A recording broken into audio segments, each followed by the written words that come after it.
এই network problem সব ঠিকই আছে, নেটওয়ার্ক পায় না। নেটওয়ার্ক যদি না পায়, এটা অবধি এখন লাগতেছে প্রথমে যদি আমি নেটওয়ার্ক যদি কোনো মোবাইলের প্রবলেম হয়, তাহলে আমাকে প্রথম দেখা লাগবো কি ব্যাক প্যানেল। এরকম ব্যাক প্যানেলে আমার কি থাকে, এই সাববোর্ড গুলো লেখা থাকে। সাববোর্ডের এই যে একটা পিন, এই পিনটা কি করে, এই পিনটা এই ব্যাক কাভারের লগে লাগা থাকে। যদি এই পিনটা ব্যাক কাভারের লগে টাচ না থাকে, তাইলে কিন্তু নেটওয়ার্ক পাইব না। তার বাদে এর টাচ থাকার পরও নেটওয়ার্ক না পাইলে এর যে কানেকশন দেন এনে গেছে, এখানে গেছে। এখানে আমি কিভাবে বুঝবো, আমি বিট ম্যাপে যাবো। এই দেখেন আমাকে এটা দিকে কি হয়েছে, আমাকে এই যে এইখান থেকে আমাকে এটা হলো একটা টিপস, এরকম থাকে। এইখান থেকে আমার কানেকশন কোথায় গেছে, এই একটা পার্সে গেছে। পার্সটা আমি ডাঙ্গর দেখছি, এই ক্যাপাসিটর দিকে সিগন্যাল পার হয়ে এইখানে আসছে। এইখান থেকে সিগন্যাল পার হয়ে, যেহেতু আমার এটা সিরিজ আছে, এখানে গেছে। এইখান থেকে আমার কোথায় গেছে, আমার কানেকশন দেখেন বরাবর এই এন্টেনা। এই বস্তুটা আমি সাববোর্ডে দেখাবার যাই, কোনটা হবো আমি দেখাইতেছি। এই বস্তুটা হলো আমার কোনটা, এই বস্তুটা হয়েছে, আমি অল্প জুম আউট করি, এইটা এই বস্তুটা, এই বস্তুটার সঙ্গে কি থাকে, এটা হলো সাববোর্ড।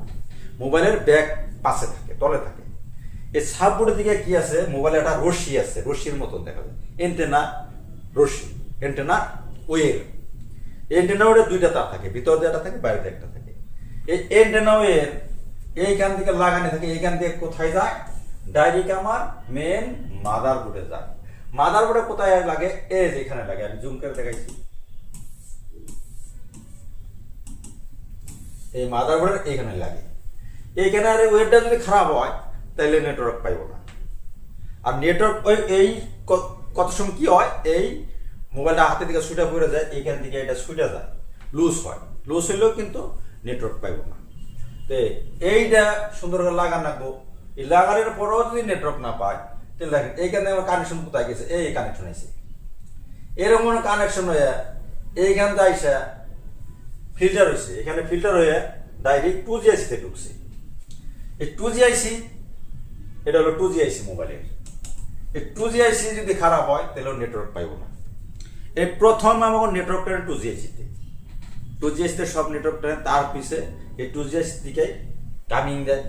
এইখান থেকে 4G 3G 4G 5G যে আছে, এই যে যার আইসি বহুত ধরনের প্রকার আইসি আছে, তখন এই আইসিতে কাম করে। গতিকে এই নেটওয়ার্ক সমস্যা বহুত মোবাইল হয়, বেশিরভাগ পানিতে পড়লে এই নেটওয়ার্ক সমস্যা আসে।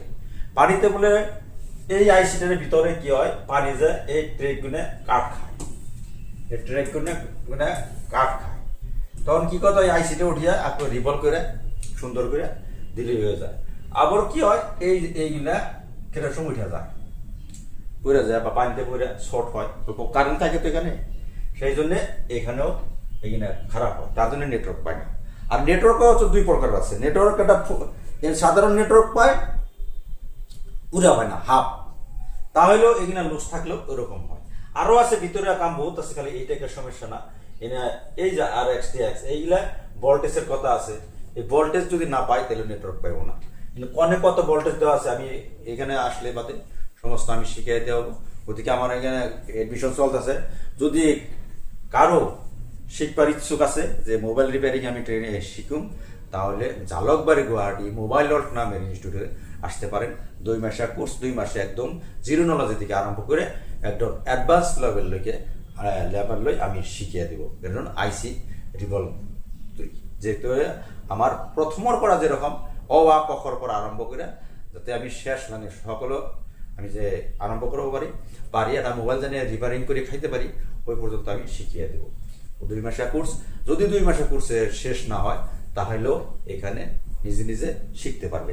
তখন আর কোনো ধরনের পয়সা নিতে হবে না। গতিকে আসেন আমার এখানে আসেন। যে কোনো প্রবলেম, নেটওয়ার্ক হয়, হয়, এইগুলা বিট ম্যাপ ভালো একটা মেকার হতে গেলে তার একটা এস্টিমেটেড ডায়াগ্রামের দরকার আছে।